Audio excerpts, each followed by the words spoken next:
Yeah, I mean, I think the good ones are the ones where it's like, I think the one that I always mentioned was like the one like maybe 3, 4, 5 sets ago is the one where it's like, fast forward into the future, I'm still playing TFT, and then like the power goes out for some reason, and then I go downstairs with a candle, and then it's lit or whatever. I think those are pretty creative. There's a lot of like bad copy pastas, especially the recycled ones. Like every day at a certain time, they just start recycling copy pastas, and some of the bad ones were like something like I said soju when car washed, and then something washed, and I'm just like, all right, like I read this like 30 times already. But yeah, I mean the copy pastas are good.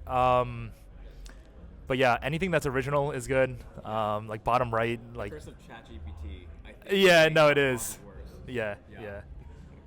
Okay. I mean, I think I just like talk less during competitions. And like, and even if my spot is horrible while I'm streaming, I'll just say it's good to try to convince people that it's good.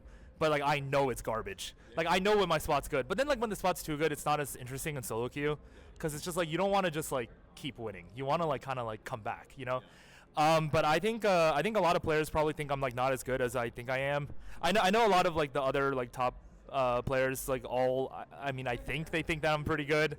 But if you were to just watch solo queue, I think like when you're streaming, you can't really play your best. Like not because like you're distracted, but more so it's like it's just not fun.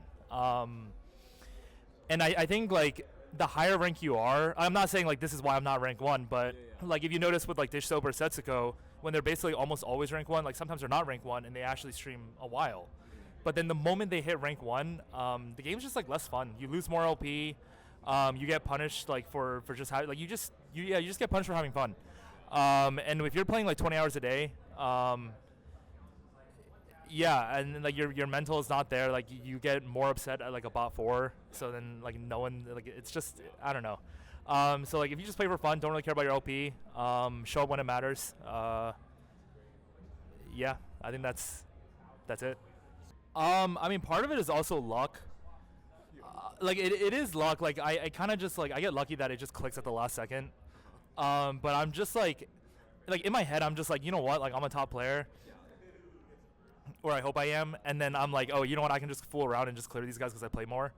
Yeah, but that's not the case. Like if you're just fooling around, like you're gonna lose. But then last second, like you start making like the more safe decisions, like instead of trying to like squeeze in an extra placement by coming up with some creative stuff. But once you stop doing that and just start like refining the lines that you already know how to play, your scores are just gonna skyrocket. So, yeah, so, yeah, so I'm not on C9 anymore, and then I was willing to sign with DSG for the Vegas event. A bunch of my friends are already on DSG, and it's just like cool because it like creates a storyline.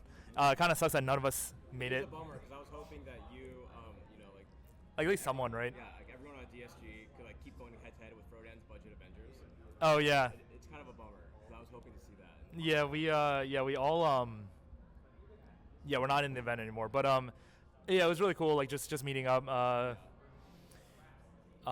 Wait, what was the question? It was It's like, well, I guess oh yeah.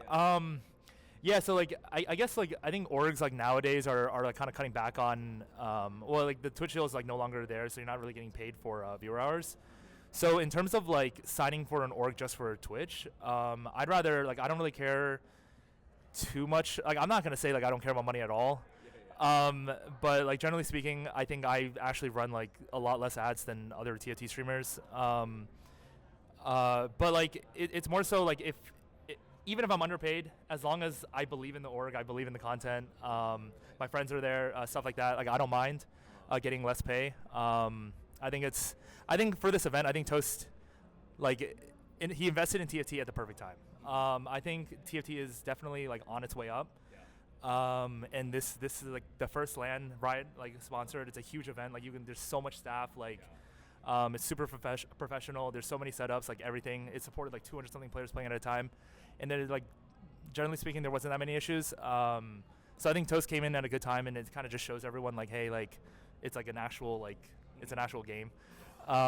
So yeah, I mean, I'm looking forward to like what's next. I mean, like at Toast, like I'm down to figure something out. But yeah, yeah, the event has been really fun. So I think it kind of I just got lucky. I think like what happened is Well, like for me, like when it comes to like school or interest or anything, I used to play piano as a kid, and then I didn't really like it, so I practiced like 20 minutes um, before my lessons. And then like same with school, like I just stayed up 24 hours right before an exam. But like when I'm interested in something, like I'll like start grinding it. It starts with like MapleStory, like League of Legends, like all these like games that you can just grind. And it just so happened that like TFT came out at a perfect time. I think I was like 2-3 weeks into my graduate degree. I don't know what it's called. Oh, no, I finished my BS, MS, Master's of Science. But anyway, I just dropped out, and like my parents usually would be like kind of like, yo, like, but like, hey, I graduated undergrad, so like they were kind of more okay with it. So I got kind of lucky in that like I was able to invest, because I was doing like 20 hours stream into like a presentation, into like sleeping 3 hours into 20 hours stream, and then after like a week, I was just like, nah, I can't do this anymore, and then I just dipped, and yeah, so I just really liked TFT. I was playing DAC before, and that game was like not really like, it's pretty poorly balanced, or was pretty. I don't know if it's still a thing, but it was pretty poorly balanced, and then yeah, I just started streaming and I played like 20 hours a day. I think I only became like the biggest streamer in like for TFT in set 3 or something. And it kind of like lined up with COVID and more people just being at home, like working from home, just like, oh, I mean, what else are you gonna do? You just open up Twitch. And then like TFT, like we've been fortunate enough where like Riot is willing to invest into TFT. And I mean, I'm just streaming 20 hours a day. Like who else are you gonna watch? Like that's gonna be live. Like even if your favorite streamer's not on, like I'll be on. So like you better come watch. Yeah. So I mean, yeah. Yeah, and then I just kept streaming like 20 hours a day, and then it kind of just happened, and I don't know, it's pretty cool.